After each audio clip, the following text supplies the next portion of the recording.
I decided to do this talk for several reasons. First of all, I thought it would be interesting, but secondly, I get very frustrated by the number of people who talk about Islamic finance, but without looking at the facts. They ignore the data and just theorize. And what I wanted to do was to do the opposite, to ground the talk in hard, detailed information. So, having spent over 30 years as a professional tax advisor, you're continuously paranoid about the risk of being sued. I don't think there's anything that I'm saying tonight which could possibly constitute advice, but just in case anybody thinks I am, here is my first disclaimer. You cannot sue me for anything that I might say. A more serious disclaimer, I know both banks extremely well. I know the management of these banks, I've known them for many years, and inevitably over time you acquire quite a lot of information, not all of which is in the public domain. There is nothing that I intend to cover tonight which is not public domain information. Everything I'm going to say, everything I'm going to show you is all straight from the published accounts that every person in this room is able to go and get from these companies' websites. The issue is that most people don't bother. They don't bother looking at the facts. So, first of all, just some brief details about me, most of which have been covered. I then want to start not with the subject matter of the lecture, but just a reminder about what banks do. Because again, especially in the area of Islamic finance, people don't seem to focus on the fact that Islamic banks are banks. And they have to succeed or fail as banks. And then we're going to look at the accounts. So, that's me. Key things in this context are that I'm a chartered accountant, used to reading accounts as well as being a tax advisor, and of course the address of my website where a lot of the stuff that I write on Islamic finance ends up. So the business of banking. Banks are businesses whose purpose, they have the same purpose as every other business. A business exists for only one reason, and that is to make money. If it doesn't make money, it has no justification to exist. And banks make money by charging people fees for services provided. They may store your gold for you and charge you every year for keeping it. They invest in things on their own account. They buy things and hope those things will go up in value or produce an economic return. That's called principal investing. And they engage in transformation of credit risk and transformation of maturity risk, which I'm going to illustrate. So credit risk transformation, banks take money from people like you and pay you very small amounts of money for taking that, because the bank is allegedly a low-risk borrower of money. And then they lend that money to other people who are allegedly higher risk and charge those people higher rates of interest, and they keep the difference. That's what conventional banks do. That is also what Islamic banks do. The only difference is that Islamic banks do it in a Sharia-compliant way. Secondly, banks engage in maturity transformation. Banks will take money in, which is repayable very quickly. A lot of it, like your current account, is repayable on demand. But even when it's interest-bearing money, if it's repayable very quickly, you can see that the rate of interest for short-term money is very low. That's the current yield curve from the Bank of England website, the interbank market, and the interbank market is about 1%. You won't get even 1% if you put money into a bank for short-term interest rates. You'll get a tiny yield. If that money is lent out on a 10-year basis, in the interbank market, you can earn 3.5%. And what's striking is that is 1.5 percentage points lower than a year ago when I used this slide. And that's an illustration of market conditions, the Eurozone crisis, quantitative easing, you name it. And it may look risky for banks to take in money repayable on demand and lend it for 10 years, but provided you manage the numbers right, you can survive. And you can make money doing it. So, on to the accounts. The first thing is, what do these Islamic banks do? And this is what they say themselves about what they do. This is a straight copy of the principal activities note from the Director's Report in Islamic Bank of Britain's accounts. It's a retail bank, so it deals with people like you and me. It offers all kinds of services, including current accounts. That's the real test of a retail bank. They offer checkbooks, savings accounts, home purchase plans, etc. They had branches, and we'll talk about the significance of having branches later on, but the key thing about branches is that they cost money. They involve rent, electricity, and people. And they have other channels as well, internet, telephone, postal, as well as agents. Bank of London and the Middle East is quite different. It's striking that they spend the first half of that note just telling you about their history, because they only start telling you what they do in the second sentence. BLME, an independent wholesale bank providing Sharia-compliant banking services to businesses and individuals. Now, IBB also provides services, but they provide services to individuals and businesses. And the order in which those two words appear is quite significant, because most of IBB's customers are individuals, most of BLME's customers are businesses. And with a strong focus in Europe, the Middle East and North Africa. BLME doesn't need to be here as far as its customers are concerned. It's operating internationally. The only reason BLME is in London is because it's a good place in terms of reputation, although that reputation might be going down at the moment with things like the Barclays crisis and so on. It's a great place to buy professional services, lawyers, accountants, actuaries, you name it. It's a great place to hire bankers, because we have lots of bankers. But that is why BLME is here. It is not here because its customers are here, or it does do business with UK-based customers as well as foreign customers. IBB, going back to its business, has to be here. It's offering retail banking services to people like you and me, and people like you and me do not buy our retail banking services from companies based in France or Germany or the Netherlands. It's completely impractical. So IBB has to be here. BLME is here by choice and could be operating from somewhere else quite easily.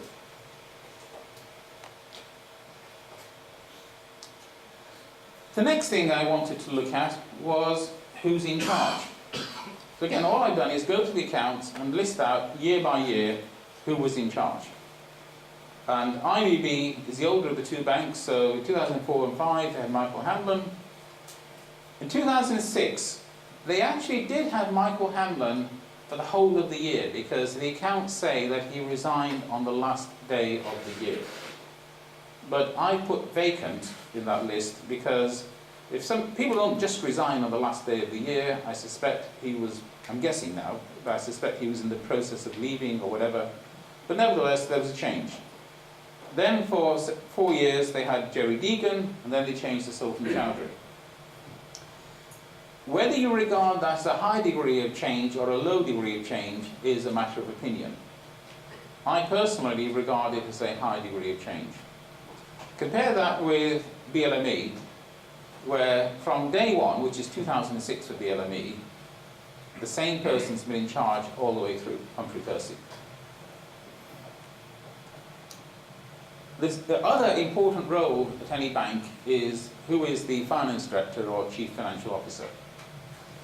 And IBB started with no director in that role. It doesn't mean that they didn't have a head of finance. It's impossible to believe that the Financial Services Authority could license a bank without somebody being responsible for the finances, but there was no person at board level who was the finance director. Then for 2 years they had Ashraf Pirani, and then again they had nobody. Now I know the name of the person who is head of finance at IBB, or was a few years ago certainly, but That person is not a director. There is no director stated as being responsible for the finances. Again, BLME, the same person, Richard Williams, has been finance director all the way through. And the purpose of tonight's talk is not to throw stones or brickbats at any bank, but from a personal point of view, I find it very strange that you can have a bank where the person who's in charge of finance for the bank is not a board level position. Because it doesn't matter how good that person is, if they're not around the boardroom table, they will be regarded as of lower status, they will be listened to less, and I personally find that very strange. Let's look at the size of these two banks. And there are two statistics I want to look at. The first one is total assets. That is everything that the bank owns, and we'll look at the assets in a moment. And you see that BLME is much bigger than IBB, it's 4 times the size. But secondly, look at the shareholders' funds. IBB has shareholders' funds of 17 million. Now, if I had 17 million, I would go and celebrate, I would feel rich. But for a bank, 17 million is not a lot of money. That is the banking equivalent of running on a shoestring. Compare that with BLME, shareholders' funds of 239 million, and then look at that ratio of shareholders' funds, the equity, to total assets. BLME, almost 30%, IBB, 7.8%.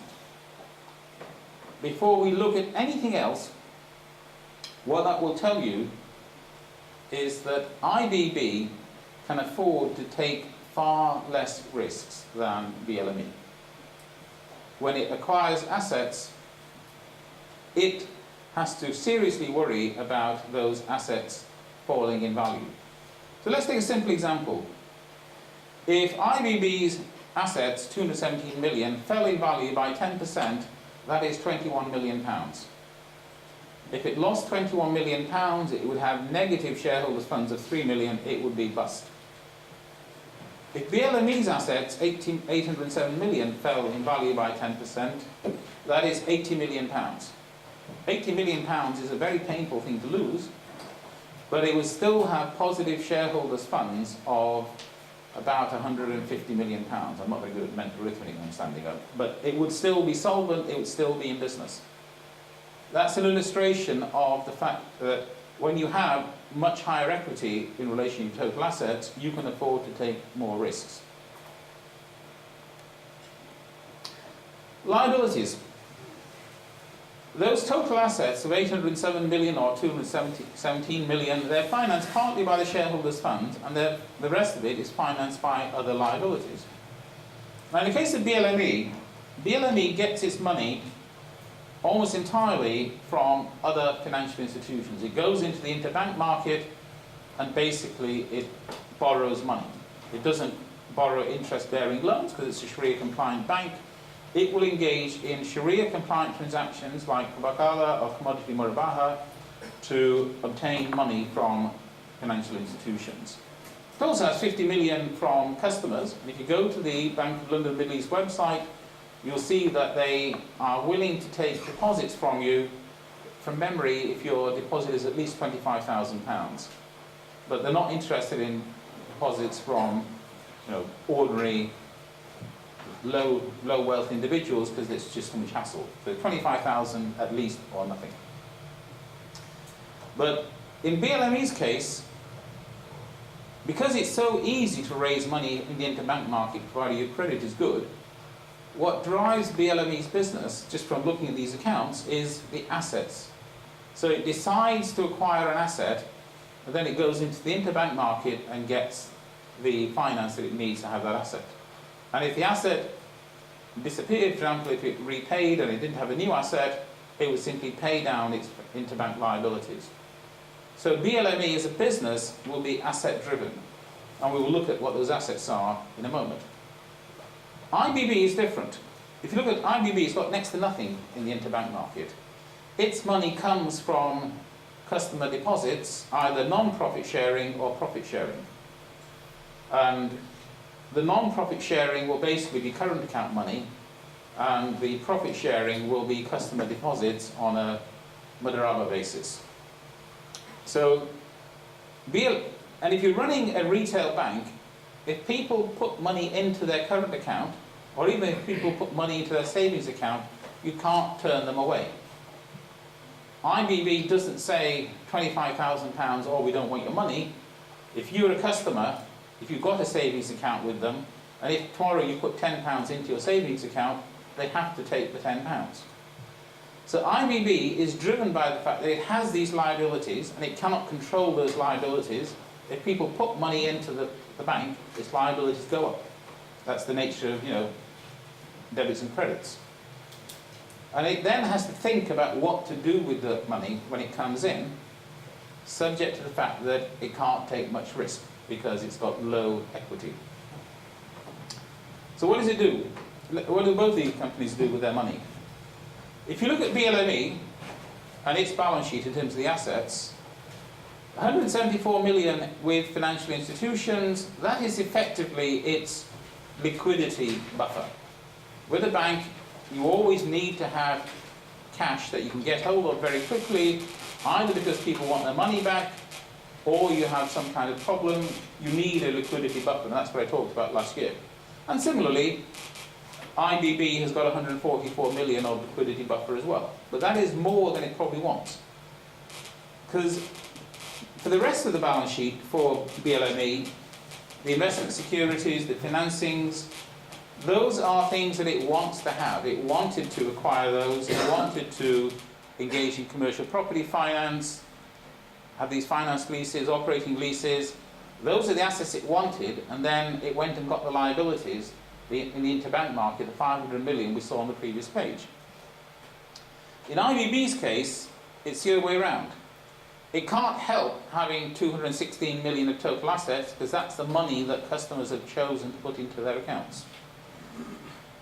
It's managed to lend out 61 million as home purchase plans and 7 million as commercial property finance. The rest of it has to go into the interbank market because it has to be very choosy about what kinds of assets it acquires.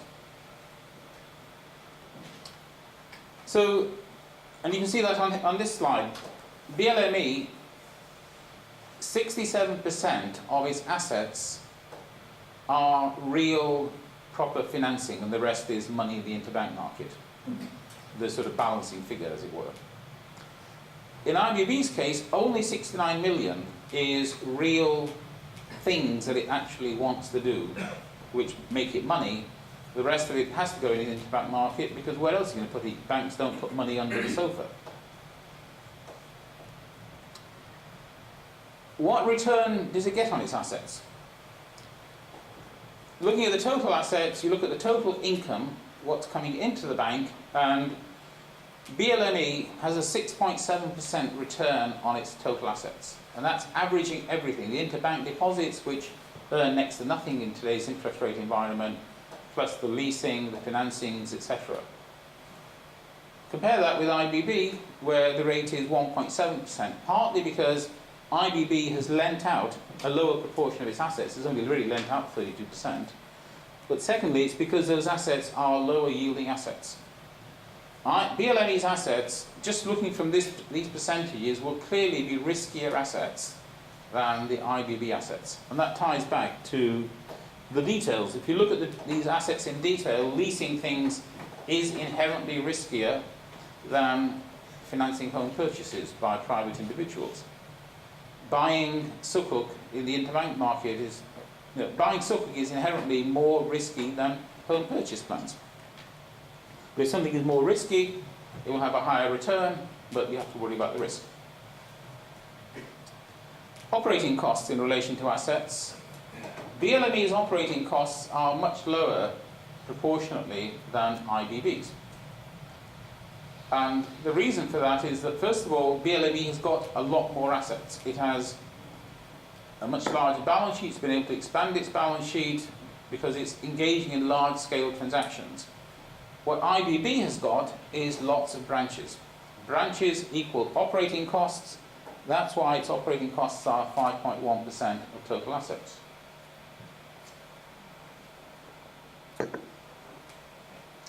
And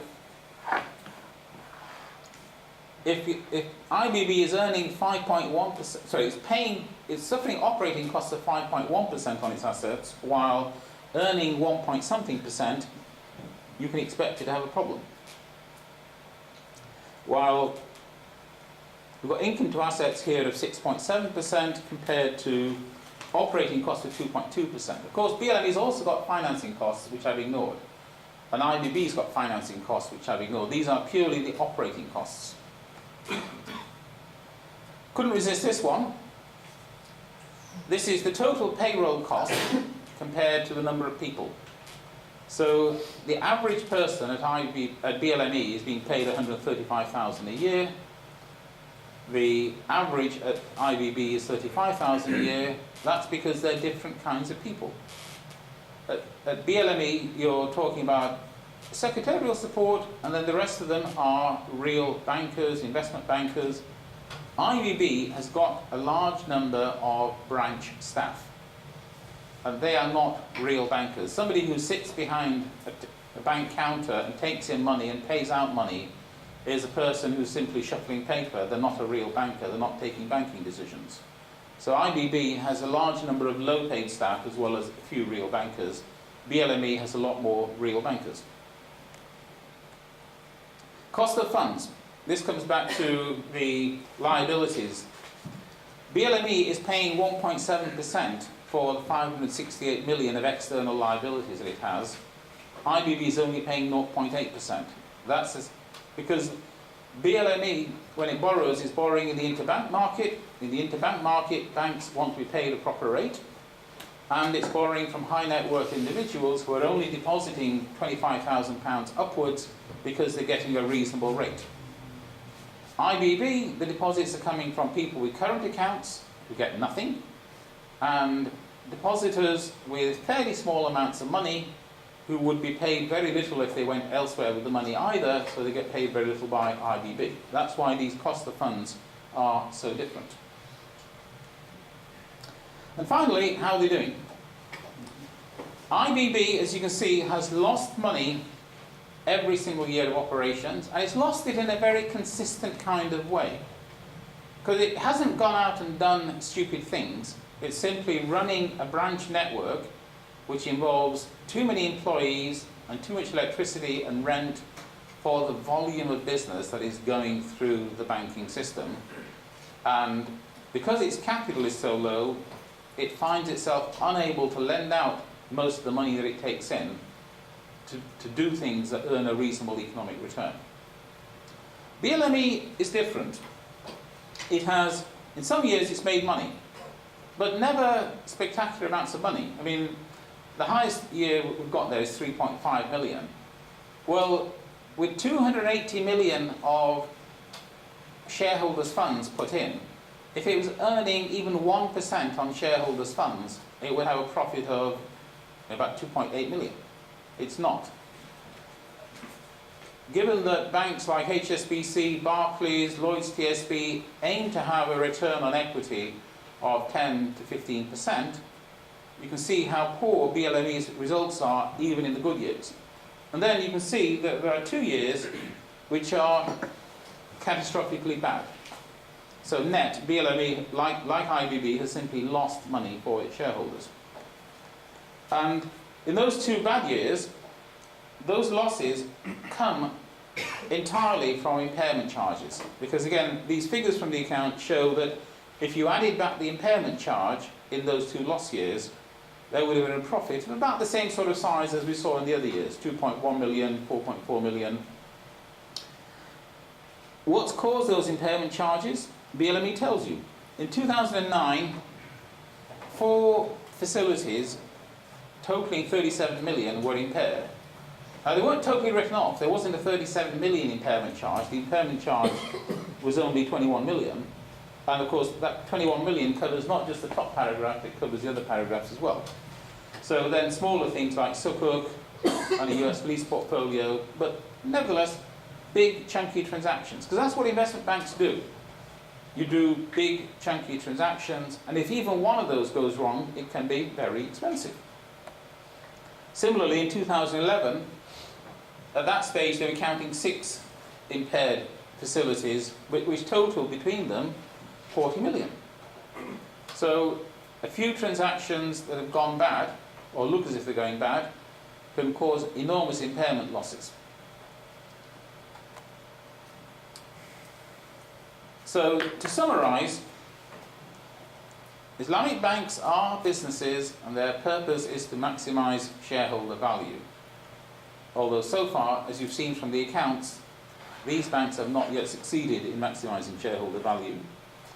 They've got the same commercial challenges as conventional banks, and to succeed in running an Islamic bank, you need the same kinds of skills as you need to run a conventional bank successfully. You need a strategy, you need good HR management, you need good risk management, you need to be able to segment your customers and know who they are, etc. So at that, I'm going to stop and throw it open to questions and answers for the last 10 minutes.